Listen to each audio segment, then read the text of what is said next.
Welcome to Something to Talk About. This is the Bainbridge Island Senior Community Center, and we talk about all kinds of things. Today, we're going to talk about electric car share and a new project that's getting underway here on Bainbridge Island. I want to start, though, by acknowledging that we are grateful for sponsorship for Something to Talk About from Fieldstone Communities of Bainbridge Island, which offers memory care, independent living, and assisted living up on Rolling Bay.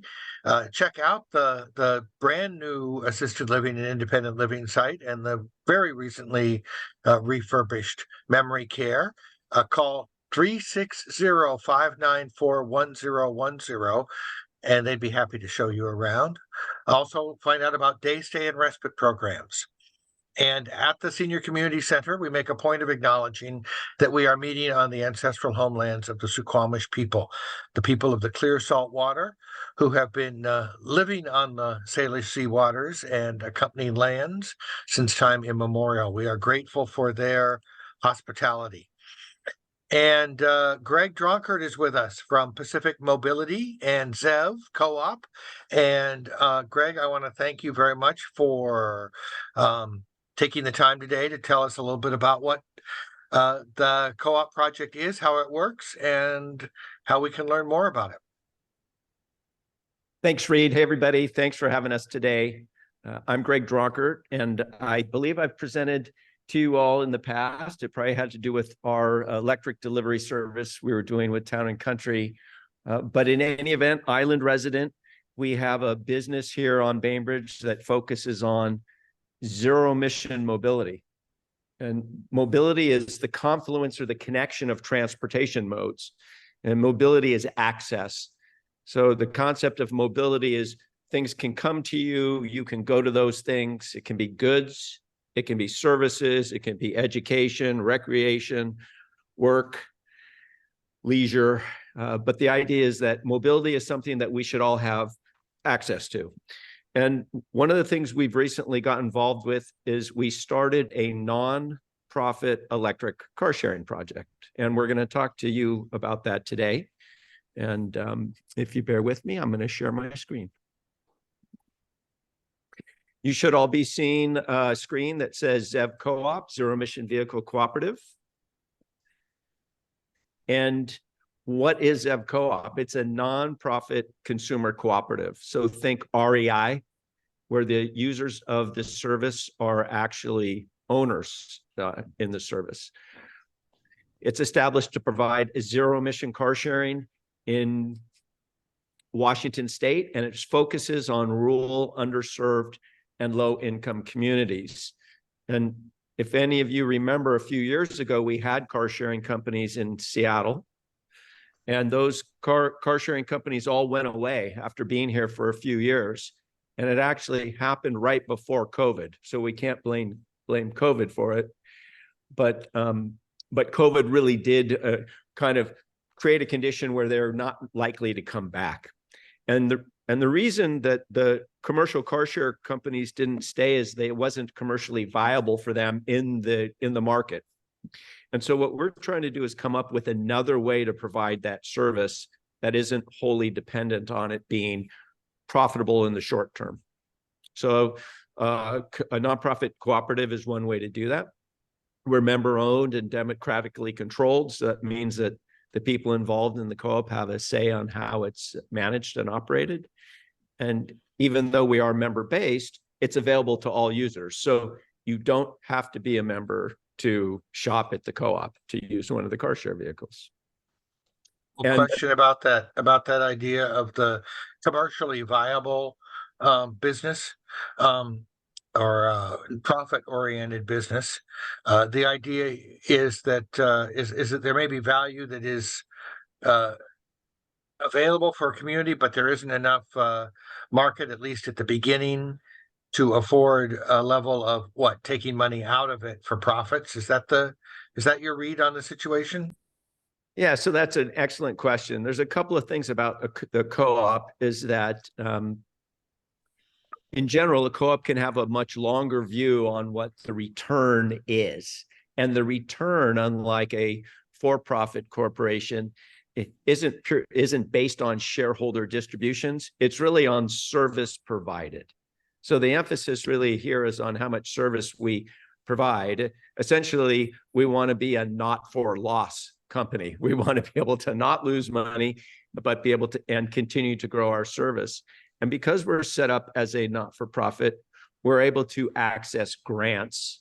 Unlike a purely commercial business, we can access public funds, and that's what we use to launch this service. Thank you. Thank you. And I'm happy at each slide we could pause and see if there's questions. So the purpose really is to provide a service that is responsive to community needs. And so we're really trying to make sure that when we put a vehicle in a community, that we understand what the community is looking for. It certainly needs to be convenient to use. Affordability is important. We can't be priced so high that people don't want to use it.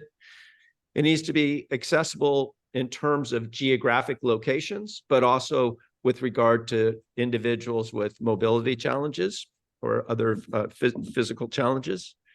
And it needs to be sustainable, not only from an environmental point of view, but from a financial point of view. So that's really the purpose of the organization. Ultimately, what we're trying to do is help improve people's lives. So what is car sharing? Car sharing is basically a higher tech car rental. But as opposed to renting cars for a day, car share typically allows rentals for fractions of an hour. And it allows you to make your reservations either with a mobile device, with your phone, or on the computer, or you could call someone to set up your reservation, or we're trying to set up that certain locations would actually have a customer service agent. You could walk in and they could help you make your reservation. But the key element of it is it's a turnkey. It has the vehicle, the insurance, the roadside assistance, the maintenance, and the kilowatts, the fuel for the vehicle. When you depart, it leaves full. And when you bring it back, then we charge it up as well. It's station-based, which means it starts from and returns to the same location. As I mentioned, the vehicles can be reserved in advance. And a key difference between what we're doing and the commercial companies were doing was we're offering sedans, pickup trucks, and then vans that have ADA lifts in them. So we're trying to provide vehicles that satisfy different uses. Reed or anybody else, any questions on that? Looks like we're good. Okay. So why a co-op? Well, these are the kind of the 7 elements of a co-op that are internationally recognized. They're voluntary and they're open to anybody that's that wants to join the co-op. Doesn't mean that anybody can drive a vehicle, but the co-op is open to everybody. It's democratically controlled. The members have an economic level of participation. So you pay a membership fee to join if you want to become a member, and then you have various benefits, which we'll talk about here in a moment. It's autonomous and independent. It isn't controlled by some other entity. They focus on sharing education and training and information. There's cooperation between co-ops. So something that we think would be really exciting would be for our car share co-op to collaborate with, for example, REI co-op and have a car share vehicle in front of various REI retail stores. And then the concept is to act based on the concerns of the community. So those are the 7 key elements of a co-op. And Reed, I can send this back to you later if you like. You can have it. I mentioned we have members, and so we have members, individuals, and groups. So a group member could be like the senior center. It could become a group member and then extend accounts, driver accounts, to its constituents, right? So you could pool your resources and become a group member. Or, for example, the city of Bainbridge is a group member. They just have come on board. And it could be an apartment complex. It could be another business. It could be a community benefit organization. Those are all examples of groups. And then individuals, for example, I'm an individual member. Any of you could be members individually, and the idea, and then you can extend membership benefits to your family. So that's this category up here of members. And then down here, we have something called basic drivers or subscribers. That's someone that just wants to use it periodically. They don't want to make any membership commitment. They just pay a higher use rate, and then they pay a monthly access rate to access the vehicle. So they can still access it, but they don't enjoy these member benefits. And the benefits of being a member are the lowest rates. You have equity in the co-op. There's a dividend, which provides use back. 10% of all the travel you do comes back to you in a dividend. There, you can make advanced reservations, so you can reserve the vehicle for next spring. If you know you have family members coming, you can make a long-term advanced reservation as a member. You have voting rights. You're eligible to run for the board, and then you're involved with something that has meaning. It's a meaningful enterprise. So that's how the membership structure is set up. So for example, right now, if we talk about what a co-op member would pay at right at this moment, we're under an introductory rate, which is lower, but this is our published rate. $8 an hour to access the vehicle, which by any standard is a very low rate. And after 8 hours, that becomes a daily rate of $64. This is for an electric vehicle. A basic driver, who's someone who's not a member of the co-op, would be paying twice that, $16 an hour, which is more of a market rate. So if someone was visiting Bainbridge, a tourist, for example, they could still access the vehicle, but they're paying a bit of a premium. $16 market rate, but twice of what a member pays. Now, if we go down here to this lower area, there's something called income qualified.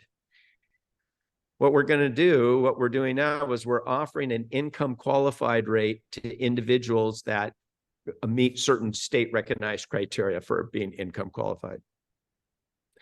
So when we talk about the highest rate, which would be the visitors or the subscriber rate, the fact that they pay a higher rate allows us to do a subsidized rate for individuals that are low income, that are in greater need.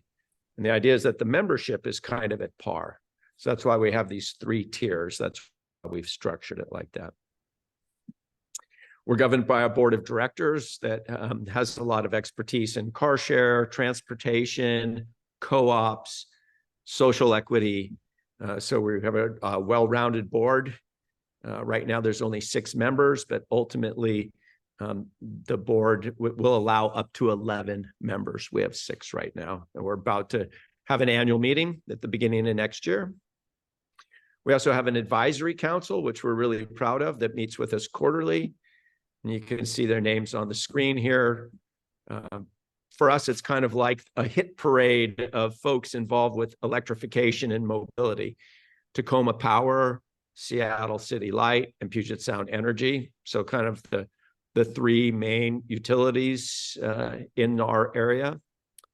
Fourth Mobility is another nonprofit in Portland that's involved in car sharing and has hired us to run some of their operations, which is a nice new commercial part of our business, which is being contracted to run car sharing for someone else. Western Washington Clean Cities. It's an advocacy group under the Department of Energy. King County Metro, you all recognize. The Northwest Cooperative Development Center right here in Washington. We have our own organization that focuses on helping co-ops. Puget Sound Clean Air Agency, ACES, which is a vehicle technology group for autonomous, connected, electric, and shared. So that's an organization that focuses on technology and vehicles. And then Mobility for All, which is a local nonprofit that's focused on zero-emission transportation. The benefits of something like this are it's an alternative to having to own your own vehicle. So more and more in the current environment, you find families trying to find a way where they don't necessarily have to have 2 or 3 vehicles. So this is a way that you could have 1 or no vehicles and have access to a shared vehicle. It's an alternative to internal combustion. So it's taking all that carbon emission off the road.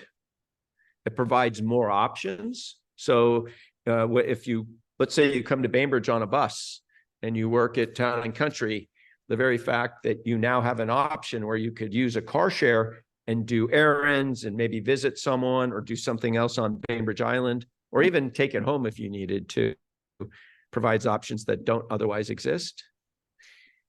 We're making sure these are going into communities where there's underserved populations, and I'll show you a map here in a moment. And then the other benefits are that members have a say in how the organization moves forward, how it's structured, and what its priorities are. Okay, I'm going to pause. I don't see any questions, but we'll definitely take them at the end, and I will keep a good pace here. Reed, I'll make sure we wrap up kind of at the top of the hour.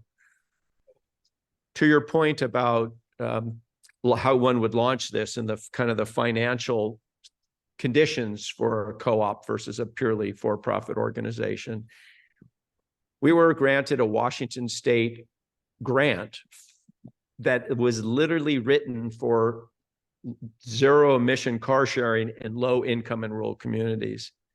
That was a pure coincidence. We had created the organization. We reached out to WashDOT, and they said, you know, there's a grant that we're just about to release. So about 3 or 4 months after we started and finished our formation of the organization, this grant opportunity came up. And last year, with that grant, we launched 7 sites with 9 vehicles, and I'll show those in a moment. And then we were successful in a second round of grants that just occurred. And so now we're in phase 2, and that it's allowing us to add 3 more locations and continue to operate our existing locations. One of those locations is here on Bainbridge Island, right down by Town Hall. And I have one of the vehicles here in our shop, which I'll show you a little more of here in a moment.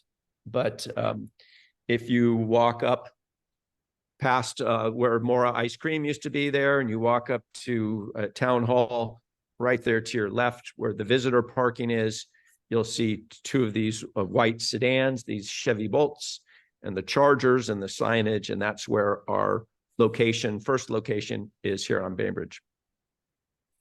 The other grant was, I mentioned, Fourth Mobility hired us to do work for them under contract. They're funded under a federal grant. And as I mentioned, they've retained us to operate 9 cars at 5 additional sites here in the Seattle area, in King County, with King County and Seattle Housing Authority.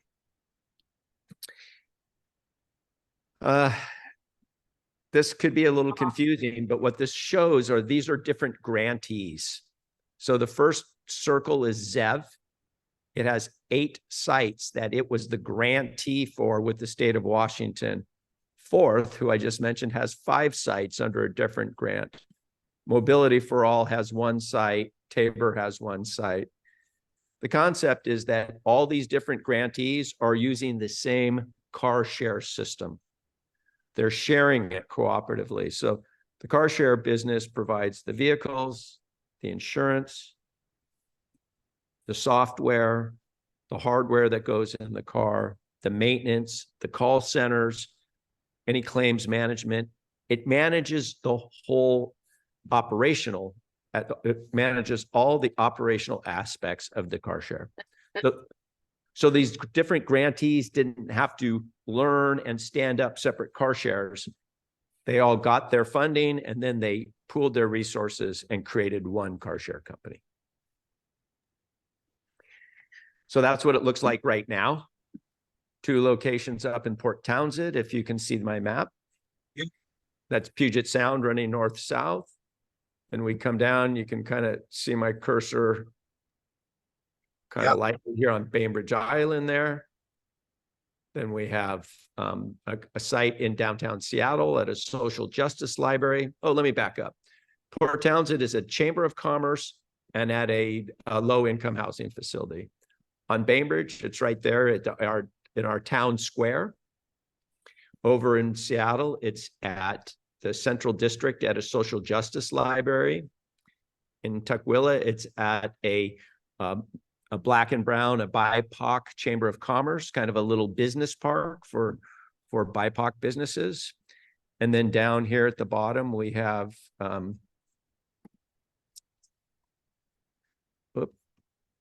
we have a couple. We have something in downtown Tacoma, and then Salishan Community. exactly. So downtown Tacoma is in a parking structure right in the heart of Tacoma. And then Salishan is a housing neighborhood that's been around since World War II, and we're building ships in Tacoma. So that's what's launched right now. But now after the second grant, the slide you're seeing is showing a number of additional sites, 3 more of those from the grant that we just received, and then the 5 more from Fourth that I mentioned under their federal grant. So this is what our ecosystem is going to look like next. By the end of next year, we'll have 25 vehicles at 15 sites, including Gonzaga all the way out in Spokane. Wow. All right. So that's I'm curious if now this obviously many of these are not online yet, but in the previous slide you were showing us enterprises that are underway, and I'm just wondering if you found some areas are more active, some places have been quicker to respond. Absolutely. So I went back to that slide, Reed, and without a doubt, the communities that are the earliest or most rapid adopters of the technology are Bainbridge and Port Townsend. And both of those present as rural communities, right? Both of those present as rural communities, and both of them have low income aspects in their communities, although sometimes it's hard to keep that in mind on Bainbridge, but Bainbridge certainly has its full range of income and demographics. And but the similarity between both of those communities is that they're already fairly fluent in what electric vehicles are. There's quite a number of electric vehicles registered in those communities. And there's a relatively high level of education in those communities. And then if you will, there's a high level of commitment to sustainability and climate action. So that combination is creating a high level of use in those. We're having probably the biggest challenges in that north parking garage in Tacoma. Part of it is it's kind of hard to see it, right? It's in a parking garage. And then also that parking garage at times is experiencing, vandalism and other things. We did have that vehicle damaged there, but that's not been a reoccurring thing. I'm knocking on wood, but it's the one vehicle that's been vandalized. And so to answer your question, yes, Reed, Port Townsend and Bainbridge are leading the way on adoption right now. Let's see. So here's what it's going to look like. That's a whole different footprint. And in the future, we're hoping to expand throughout Washington and down into Oregon. And our strategy for our launch has been to do the initial launch, which was last year, getting our first initial sites up. But that was a lot. I mean, we had to figure out the insurance and getting the software set up and getting the hardware and all our legal agreements in place and our call center. I mean, there just was a whole lot to do, and we had to do it by a deadline. Now we're in phase 2, which is we're stabilizing and we're working on conservative expansion of our system. So really, we see that as being this next year. Then the following year 3, or the third step, is we need to get to a point where we don't have to count on the grants. So we're really going to be focusing on our financial viability. And then once we've done that, done our launch, get stabilized and more organized, and work on financial stability, then we're really going to work to grow the size of the fleet. And you can see it's pretty ambitious. We're trying to scale to 250 vehicles around the state by the end of 2026. one of the cool things about being a co-op is we actually can issue stock, and we can bring a impact investor in that might want to help fund the organization, and they get stock, they get ownership back. But they still only get one vote. So they can't outvote anybody, even if they come in with a whole lot of money. So that's a really cool thing about a co-op. Let's see. And then this is the team here in front of one of the vans at a clean vehicle show recently down in Tacoma. That is one of the first electric, well, it is the first electric ADA van in the state. That's in our fleet, and it's a vehicle we converted to electric. And our vision is to improve mobility for all users, get more people using fewer vehicles, accelerate the transition to electric vehicles away from internal combustion, to respond to the needs to the needs of the communities that we're serving, expand throughout the region. And then again, back to our whole driving purpose is trying to have a positive impact on people's lives. And that's ZEV Co-op. And So you have a vehicle featured there. And one of the questions that was asked online before we started this was, is there a plan to have ADA vehicle on Bainbridge? yes. So right now, the vehicles that are on Bainbridge, there's 2 Chevy Bolts, like the one I'm showing here. This is kind of a pretty common entry-level electric vehicle. You can see badge says car share. I think you're seeing the ZEV Co-op brand on there. I just went down and checked this one out from our location this morning. But to answer your question, Reed, the Bainbridge site, our plan is to have a sedan, a pickup, and a van there, and the van will be ADA equipped with a lift, similar to the image I showed you a moment ago. And I think we're back to seeing me. You're not seeing my slide. That's right. I actually wanted to see the car. Yeah, cool. And so, yes, we will have an ADA van, and we really think that's an important thing. If you figure how many people need that service but don't have access to a van with an ADA lift. Yeah, I mean, it seems to me like that. Plus, the pickup are things where those are vehicles that we might buy or hold, but we don't need all the time. And so that feeds into the idea of a co-op a lot, and introduces new people, and probably also helps with the financial viability when you start to add some alternative forms of mobility. But do you have space where you are now to do that, or you're going to need to find another location? Because that's not a very big parking lot. No, correct. And we just had a meeting with city staff, and they just have approved what our third parking space will be. So we have 3 spaces committed. The other exciting thing we're doing with this second round of the grant is we're putting in a solar charging system that will be there covering the parking space where we're going to park the third vehicle. So it's going to demonstrate the technology that allows one to, capture the photovoltaic process and charge a battery that is kind of a backup storage, and then also charge a vehicle, and then it will tie into the grid as well. So we're just trying to demonstrate what a mobility hub of the future might look like with solar and battery and vehicle charging. So that's exciting. You'll probably see that second quarter of next year, given the lead time on that. And then the next thing we plan to launch at the Bainbridge site is some electric cargo bikes, not just a regular bicycle, but a 3-wheel cargo bike where you could put your groceries or your luggage or your briefcase and actually have a stable, reliable way to move that cargo for the final part of your trip to and from the car share. Nice. Those are very, and I'm guessing that all those things, I mean, innovative as they are, they probably are also great ways to look for external funding at this beginning startup stage, because there are probably organizations that would like to see that charging station of the future.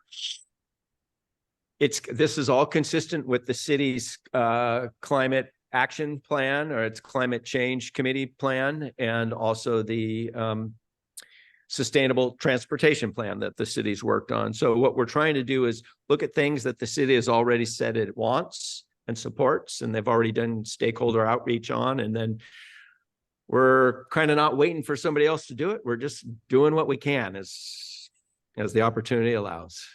So you did say that you're looking at a pickup and an ADA vehicle. Do you have a timeline on either of those? We have the ADA vehicle up in Port Angeles. We'll literally probably be buying it next week, and then we need to convert it and add the seats and the wheelchair lift. So first quarter of next year, you'll see it here on Bainbridge. Nice. Any other questions from somebody other than me? Yeah, Michael. Yes, Greg, I've been involved in co-ops for probably more than 50 years. So the first time I ever worked at a co-op, what we had to do was to work in the co-op shelving and sorting and everything, and that was our contribution. So I love co-ops. I have a couple of questions. The way you've described this, if someone wants to do just a donation, do you all have a 501c3 situation set up so that someone doesn't join but just makes donations? That's a great question. And the answer is no. We are not a 501c3. We're formed under the state's co-op statute, which allows us to be a not-for-profit cooperative within Washington State, but we're not a 501c3. We're not a charitable organization. Great question. Right. So you don't have an associated 501c3 for people who want to donate? Well, actually, we actually do. It's Mobility for All. It was one of the advisory council participants that I showed. And so Mobility for All is a Bainbridge Island based 501c3. If you have your one call for all, your red envelope, if it's come in, you'll see that it's on there. And Mobility for All is actually the legal entity that went to the city of Bainbridge and then went to WashDOT, and it got the money, the specific money for the Bainbridge site. And so then, there is an avenue. That's all I want to know. There is an avenue for someone to do a donation without joining. Then I have some technical questions, and anyone who's bored with them should just leave. We've owned an EV for about 7 years. Okay, a smart. Okay. all right. And what I'm learning is, first of all, everybody should know that under the way that Washington structured the licensing fees, that your base cost of having an EV, even if you don't drive it, with insurance and licensing fees, almost $1,000 a year. And that's, regardless of the cost of ownership, that's just insurance and licensing. So that's consequential. But the other thing that as the owner of an older EV, we are learning is that as they come off battery warranty, the owners are sort of in limbo. So what I'm wondering is if you folks have any mechanism to take on cars that somebody says, well, I'm not willing to carry the risk of a battery failure and the cost, but I'd like it to go somewhere where there'll be people who could maintain it. Are you folks in that category? Yeah, for sure we are. We would do that through Mobility for All, which is the 501c3. And I'm talking to you from our shop here on Bainbridge Island, where we actually have an electric conversion shop, and we have upgraded Leafs with upgraded batteries. We haven't done the Smart yet, but we've converted Town and Country's vans to electric.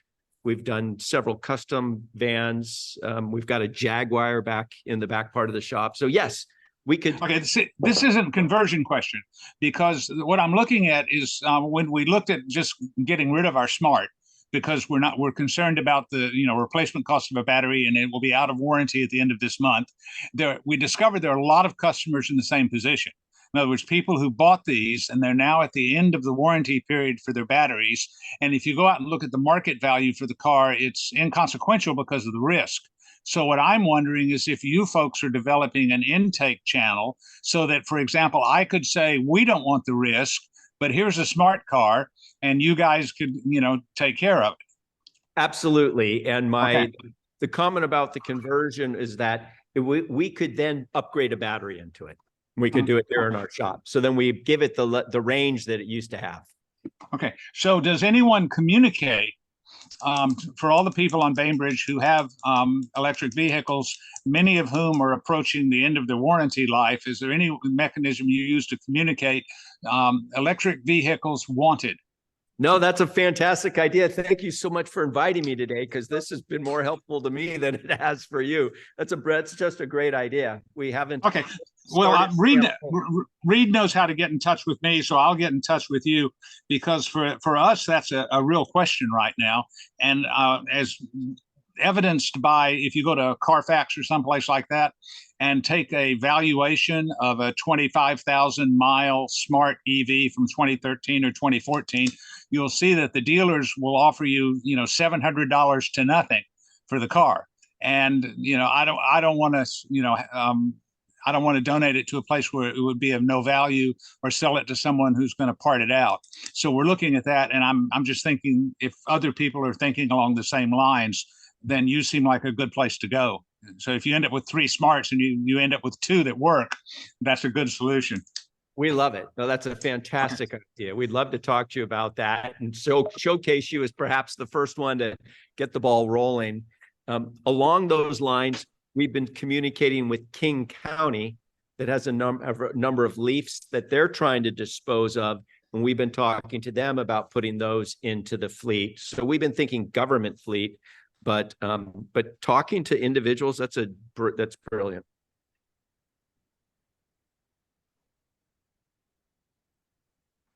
That's interesting on all sides. So there you go. The evolving nature of this business. Obviously, there were early adopters like Michael, who are becoming more aware of the options, and the business itself is changing. And I think that what you said earlier about the idea of sharing technology and infrastructure makes it so that individual communities can plug into something rather than having to start it from scratch. Right. So there's a scenario where Michael could donate the car to the senior center. The senior center owns the car, and then we come in and work with the senior center and just make you one of our sites, put you on the app, take care of the vehicle, do the maintenance and repair and the cleaning and everything. And so then different organizations around the island could go ahead and we could continue to build the ecosystem. It doesn't all have to be under the control of Zev Co-op, but Zev Co-op can make sure it all operates. Great. So if somebody is interested in, I guess, putting their toe in the water, it sounds like the easiest thing to do might be to try out a vehicle as a non-member, right? Go to the website, I guess. Yeah, the way you do it, I don't know if you can see my phone here, but anybody who's got their phone, it's worth doing. You go to the App Store like you would if you were going to download any app, and you would click on the App Store, right? That pops up, anyone who feels like doing it. And you would just type in ZEV Co-op, and will pop up both in Android and in the Apple Store. You're going to see an app will pop up like this. That's Greg, is it goes in as one word or with a space? it goes in as one word. You just put ZEV and then Co-op. It should pop right up. COOP. And then on here, you just go ahead and it's going to ask you to create an account. And we can do that. It's not asking me because I have an account, but so you would download Zev Co-op. At the first screen, you're going to see log in or create account. It's going to need an email address and a password. Then you would add your license. And you would add a payment system. And then what happens is we get notified. So as soon as you do all that, we get notified. And then we run a motor vehicles record check through a regular national organization that does that. And then they come back with basically a yes or no. There's certain criteria for a certain number and severity of accidents within a certain time period. And so that's very binary. And we've only had 1 or 2 folks that have failed on that out of probably at this point about 150 that have signed up. And then we outreach to you and we go ahead and set up an orientation, explain the handbook and the terms and conditions, and actually do a visual communication. And Michael, for someone like you who's considering getting rid of a car, you could still have access to one, and but you wouldn't have to worry about the routine care and feeding of it. And I have another technical question, okay? And I will drive away everybody except for those interested in details. One of the things about the new Ford Lightning pickup is that you can use it to as a battery to provide power back to a house, okay? So let's say that Reed managed to persuade 5 or 6 people with diverse electric cars to donate them to the senior center, and that you folks then modified them.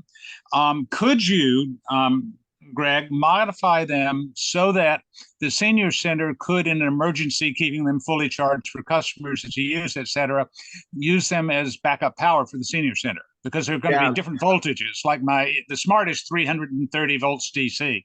I don't know what Tesla is, but could you modify them to make them all become storage batteries for a community service like the senior center? Yeah, you have to have the bidirectional charging, but as you've mentioned, quite a number of vehicles are including that bidirectional charging. And then once we have bidirectional charging, then we would put them into a bank.